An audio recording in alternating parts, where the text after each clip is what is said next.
할렐루야, 반갑습니다. 오늘도 배움 가운데 주님의 은혜가 있기를 소망합니다.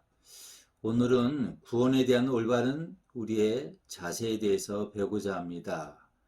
먼저 구원의 문제는 성경의 주제이며 가장 중요합니다. 구원하다라는 동사의 가장 간단한 의무는 위험하고 위협적인 상황에서 구출되다라는 뜻입니다. 이스라엘이 전쟁에서 적의 손에 피하는 것을 면했을 때 이스라엘이 구원받았다고 말합니다. 이처럼 구원이란 재앙으로부터 벗어나는 것을 말합니다. 그러나 성경은 우리가 죄에서 궁극적으로 구속받은 것, 그리고 하나님과의 화해를 얻는 것을 나타내는 특수한 의미로 사용됩니다. 성경의 모든 인간이 하나님 앞에서 책임을 추궁당하는 심판의 날이 있다고 분명하게 말합니다. 그날은 하나님께서 회개치 않는 자에게 진노를 쏘아 부으시는 날이 될 것입니다. 그러므로 가장 확실하게 세상에 임하게 될 하나님의 진노로부터 구출되는 것이 궁극적 구원이라 말할 수 있습니다. 이것이 우리 예수 그리스도께서 구원자로서 노하심에서 우리를 건지시는 구원의 사역입니다. 그렇다면 첫 번째로 구원이란 믿음으로 받는 것입니다. 구원은 너무도 풍성하고 다양한 은혜가 있기 때문에 구원을 말할 때 우리가 단순하게 구원받았다고 말하면 안 됩니다. 또한 구원에 대한 진리를 올바르게 알아야 잘못된 길로 가지 않습니다. 구원에 대한 잘못된 진리를 받아들이면 우리는 매일 두려움과 공포 속에서 살 수밖에 없습니다. 그래서 구원을 얻기에 열심히 무엇인가 선한 일을 하려고 하다 보니까 진정한 주님이 주시는 평안을 잃어버리게 됩니다. 평안이 없다는 것은 그 사람이 예수님이 계시다는 것을 잊고 사는 가장 우리의 핵심적인 것을 잃어버리는 어리석은 자입니다. 선한 일 할 때는 구원받은 것 같지만은 죄를 지을 때는 구원받지 못한 것 같이 늘 갈등 속에 살 수밖에 없는 것이죠. 이러한 자세는 참된 구원의 진리를 알지 못하기 때문에 벌어지는 현상입니다. 작은 첫 번째로 구원이라는 것은 그래서 하나님의 절대적인 주권의 결과이다 말할 수 있습니다. 구원은 하나님의 역사입니다. 은혜의 결과입니다. 은혜란 하나님께서 당신의 뜻 가운데 거저주시는 선물입니다. 그걸 알 수 있는 것이 에베소서 2장 8절에 너희는 그 은혜에 의하여 믿음으로 말미암아 구원을 받았으니 이것은 너희에게서 난 것이 아니요 하나님의 선물이라. 아멘. 구원은 전적으로 하나님께 속한 것이고 인간이 행한 것이 아니라 하나님께서 이루신 것입니다. 인간은 전적으로 무능합니다. 수치와 실패 가운데 무력한 존재이죠. 그래서 하나님께서 자기 아들을 보내신 것입니다.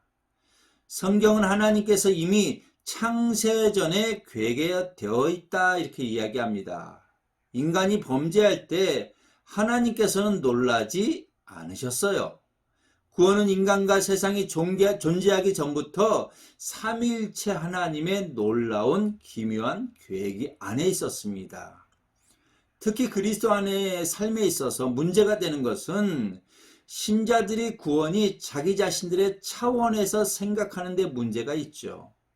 그렇지만 하나님께서 창세전부터 그것을 계획하셨고 목적하셨다는 사실을 먼저 생각해야 된다는 것에서 출발점입니다. 하나님으로부터 오는 것이죠. 만일 그들이 하나님만 바라보기만 한다면 스스로 겸손해집니다. 하나님을 찬양할 수밖에 없는 존재임을 깨닫게 됩니다. 그것이 바로 구원을 바라보는 방식입니다. 로마서 8장 3절에 하나님은 하시나니 곧 죄를 인하여 자기 아들을 죄 있는 육신의 모양으로 보내어 육신의 죄를 정하사. 아멘. 이처럼 인간은 자신을 구원할 수가 없습니다. 하나님의 율법도 인간을 구원할 수가 없습니다. 왜냐하면 율법이 육신으로 말미암아 약하기 때문입니다. 그것은 모두 하나님으로부터 오는 것입니다. 그것은 처음부터 끝까지 하나님의 행위입니다. 구원하시는 분은 하나님인데 그 하나님은 그 구원을 지키시는 분이라 이야기할 수 있습니다. 구원이 전적으로 하나님께 속해 있음을 깨닫기 전에는 구원의 확신을 가질 수가 없습니다. 최종적인 영화를 확신할 수 없습니다. 이처럼 우리가 구원받도록 결심하였기 때문에 구원받은 것이 절대로 아니고 의롭다함을 받는 것이나 거룩하게 되는 것도 마찬가지입니다. 의롭다 하시고 거룩하게 하신 분도 바로 하나님이시기 때문입니다. 그것은 하나님의 계획이요 목적이고 하나님의 능력이며 하나님의 역사입니다. 이것이야말로 그의 위대하신 영원한 계획입니다. 우리가 이 말씀을 잘 알듯이 로마서 8장 28절 31절에 하나님이 미리 아신 자를 또한 그 아들의 형상을 본받기 하기 위하여 미리 정하셨으니 이는 그로 많은 형제 중에서 맏아들이 되게 하려 하심이니라.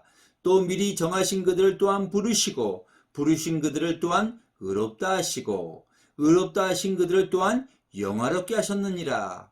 그런즉 이 일에 대하여 우리가 무슨 말 하리요? 만일 하나님이 우리를 위하시면 누가 우리를 대적하리요? 할렐루야.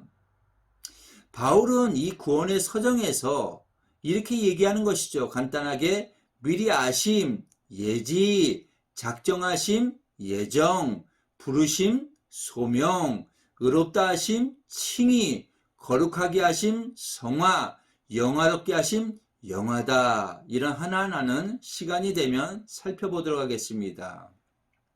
작은 두 번째로 구원은 오직 예수님을 믿음으로만 가능하다.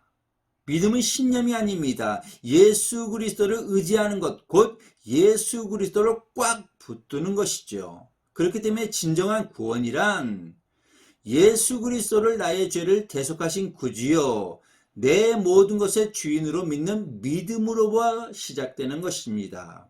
이 믿음을 가진 사람들만이 구원받은 자인 것입니다. 예수님을 내 삶의 주인의 자리에 모시는 것은 세상의 어떤 것도 참된 만족을 줄 수 없음을 깨닫는 절망, 자신의 힘으로는 스스로 구원할 수 있는 능력이 없음을 깨닫는 자기 절망과 자기 포기를 수반해야 하기 때문입니다. 이것을 깨달을 때만이 진정한 주인의 자리에서 내려올 수 있습니다. 이러한 자세가 있는 사람만이 참 복음을 영접하는 것이고 하나님께서 책임져 주시는 것입니다. 우리가 예수를 믿을 수 있는 마음은 오직 하나님의 주권적인 은혜와 성령의 강권적인 역사로 믿을 수 있습니다. 인간의 힘과 노력으로는 도저히 불가능한 일입니다. 오직 성령께서만 이러한 마음을 주시고 우리를 구원하십니다. 우리는 단순히 믿음만으로 구원받은 것입니다. 참으로 그리스도를 삶의 구주요 주인으로 영접했다면 그 순간 우리는 구원받게 됩니다. 구원받는 순간 영생을 얻게 됩니다. 천국 시민이 된 것입니다. 휴거되기로 예정된 사람이 되는 것입니다. 아멘. 혹자는 이 믿음에 무엇인가 더하려고 합니다. 인간의 노력이 함께 수반되어야 구원받는다거나 혹은 하나님과 나의 노력이 합하여져야 구원이 유지된다고 잘못된 것을 받아들입니다. 마지막 천국 가는 순간까지 구원의 여부는 확실히 알 수 없고 안식할 수 없다고 주장합니다. 구원의 취소가 가능하다고 합니다. 그러나 어떻게 한번 천국 시민이 된 사람이 다시 지옥 시민이 되겠습니까? 하나님의 자녀가 된 사람이 어떻게 사탄의 자녀가 될 수 있겠습니다? 참 회심한 사람의 구원은 다시 되돌릴 수 없는 것입니다. 또한 구원받은 사람이 자기 마음대로 죄짓고 살아도 천국 가느냐라고 반문하지만 진정한 회심, 거듭난 사람, 구원받은 사람은 자신의 마음대로 살지 않습니다. 성령께서 우리 가운데 역사하시기 때문이죠. 그리스도가 삶의 주인이 되셨는데 어떻게 자신이 마음대로 살 수 있겠습니까? 그러한 자세는 자신의 애초부터 진짜로 구원받지 않았음을 드러내는 것입니다. 그렇기 때문에 우리는 항상 기뻐해야 됩니다. 감사해야 됩니다. 정죄감에 빠지지 말아야 됩니다. 로마서 8장 1절. 그러므로 이제 그리스도 예수 안에 있는 자에게는 결코 정죄함이 없느니. 아멘. 결론은 맺습니다. 첫 번째, 궁극적인 구원은 하나님의 진노라는 궁극적인 재앙으로부터 구출되는 것을 말합니다. 두 번째, 구원은 하나님의 주권이고 하나님으로부터 옵니다. 마지막으로 구원은 예수 그리스도를 믿음으로 받는 것입니다. 그러한 은혜와 사랑과 역사가 일어나기를 예수님의 이름으로 축원드립니다. 감사합니다. 수고하셨습니다.